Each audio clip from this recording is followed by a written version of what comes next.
BNP মহাসচিব মির্জা ফখরুল ইসলাম আলমগীর বলেছেন, বাংলাদেশে অত্যন্ত সুপরিকল্পিতভাবে নির্বাচন পিছিয়ে দেওয়ার চক্রান্ত শুরু হয়েছে। মঙ্গলবার দুপুরে দলের যৌথ সভায় ভার্চুয়ালি যুক্ত হয়ে তিনি এমন অভিযোগ করেন। এদিকে লুটপাট চূড়ান্ত করার লক্ষ্যেই ইঞ্জিনিয়ার ইশরাককে মেয়র পদে বসতে দিচ্ছে না সরকার।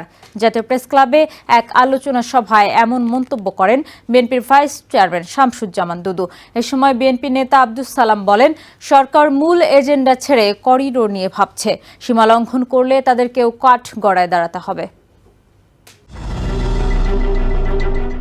মঙ্গলবার সকালে জাতীয় প্রেস ক্লাবে প্রতিহিংসার রাজনীতি, গণতন্ত্র, সুশাসন প্রেক্ষিত বাংলাদেশ শীর্ষক আলোচনা সভার আয়োজন করে জাতীয়তাবাদী সাংস্কৃতিক দল। আলোচনা সভায় বিএনপি নেতারাও যোগ দেন। এ সময় বিএনপির ভাইস চেয়ারম্যান শামসুজ্জামান দুদু বলেন, জনগণের ভোটে নির্বাচিত হয়েও প্রতিহিংসার শিকার ইশরাক হোসেন।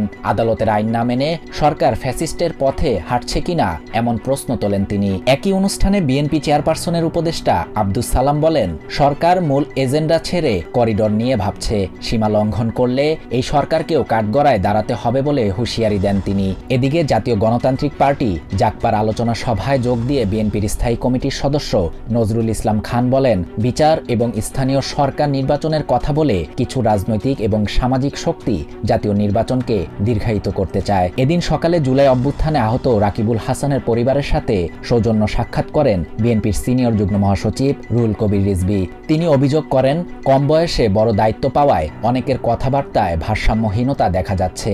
এদিকে নির্বাচন থেকে জনগণকে দূরে রাখতে বিভাজনের রাজনীতি শুরু হয়েছে বলে মন্তব্য করেছেন বিএনপির মহাসচিব মির্জা ফখরুল ইসলাম আলমগীর।